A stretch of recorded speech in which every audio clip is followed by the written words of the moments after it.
हमारा देश जल रहा है और लोग इतनी तपती गर्मी से बेहाल हैं और इस टाइम पे Saudi Arabia, Oman, Sudan, Africa, इन सारे देशों से ज्यादा गर्म हमारा भारत है।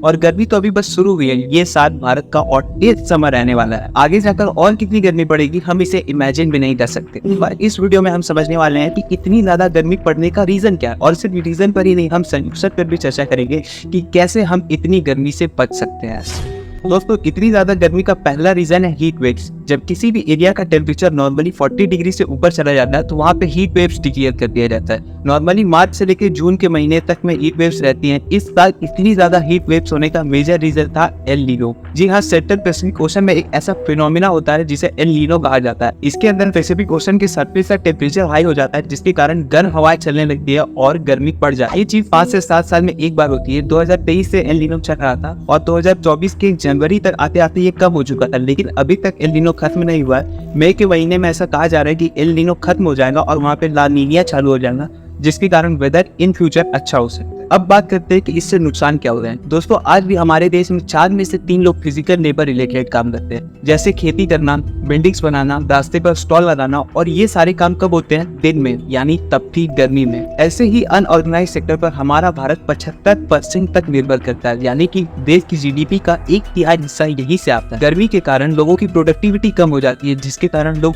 डिहाइड्रेटेड हो जाते हैं। एक रिपोर्ट के अनुसार भारत में 20 करोड़ लोग हीट वेव्स का शिकार हो सकते हैं और 2030 तक प्रोडक्टिविटी लॉस का जीडीपी पर इम्पैक्ट 2.5% से लेकर 4.5% तक हो सकता है, यानी कि $126 बिलियन हर साल। क्लाइमेट चेंज का इम्पैक्ट जिन देशों पर सबसे ज्यादा होने वाला है उसमें भारत तीसरे नंबर पर खड़ा है। हम सोचते हैं कि गर्मी है तो क्या हुआ, हम एसी चला लेंगे, कूलर चला लेंगे, लेकिन इन सारी चीजों से गर्मी कम नहीं होती है बल्कि बढ़ जाती है। इन चीजों को चलाने के लिए इलेक्ट्रिसिटी की जरूरत होती है और मई जून के महीने में इतना ज्यादा इलेक्ट्रिसिटी का कंजम्पशन होता है कि सिर्फ हाइड्रो पावर से इलेक्ट्रिसिटी बना पाना पॉसिबल नहीं हो पाता है, जिसके कारण थर्मल पावर का भी यूज करना पड़ता है, जिसके अंदर कोल को जलाया जाता है और इलेक्ट्रिसिटी बनाई जाती है। जब कोल को जलाते हैं तो कार्बन रिलीज होता है और हवा में पोल्यूशन भी फैलता है, जिसके कारण और गर्मी बढ़ जाती है। तो एसी परमानेंट नहीं, सिर्फ एक टेम्पररी सोल्यूशन है। लॉन्ग टर्म में एसी हमें महंगा पड़ सकता है।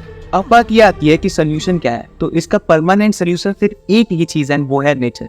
हम जितना ही नेचर को खत्म करते जाएंगे गर्मी उतनी ही बढ़ती जाएगी। पुराने समय में जब बच्चे गुरुकुल में पढ़ते थे तो उन्हें यह सिखाया जा रहा था कि उन्हें अपनी पूरी जिंदगी में 1 पीपल का पेड़, 1 इमली का पेड़, 3 आंवला के पेड़ और 5 आम के पेड़ लगाने। एक आम का पेड़ अपनी पूरी जिंदगी में 271 टन ऑक्सीजन प्रोड्यूस करता है और 81 टन कार्बन को अपने अंदर अब्सॉर्ब कर लेता है। एशिया उपनिषद में लिखा है कि ईश्वर द्वारा बनाए गए इस संसार में हम अपनी जरूरतों की सारी चीजों को, जैसे पानी, फल, फूल, इन चीजों का उधार पर लेते हैं। हम इनके मालिक नहीं हैं, हमें इन्हें वापस भी लौटाना है, वरना भविष्य में आने वाली पीढ़ी के लिए तो कुछ बचेगा ही नहीं। ये सारी चीजें हमें बच्चों को स्कूल में ही सिखानी चाहिए, जो हम सिखाना भूल रहे हैं। अगर हमें इस तपती गर्मी से बचना है तो हमें अपने पर्यावरण को बचाना होगा, पेड़ों को कटने से बचाना होगा और ज्यादा से ज्यादा पेड़ लगाने होंगे। उम्मीद करता हूँ कि ये वीडियो आपको पसंद आई होगी। अगर पसंद आई हो तो लाइक कर देना, चैनल को सब्सक्राइब कर देना। धन्यवाद।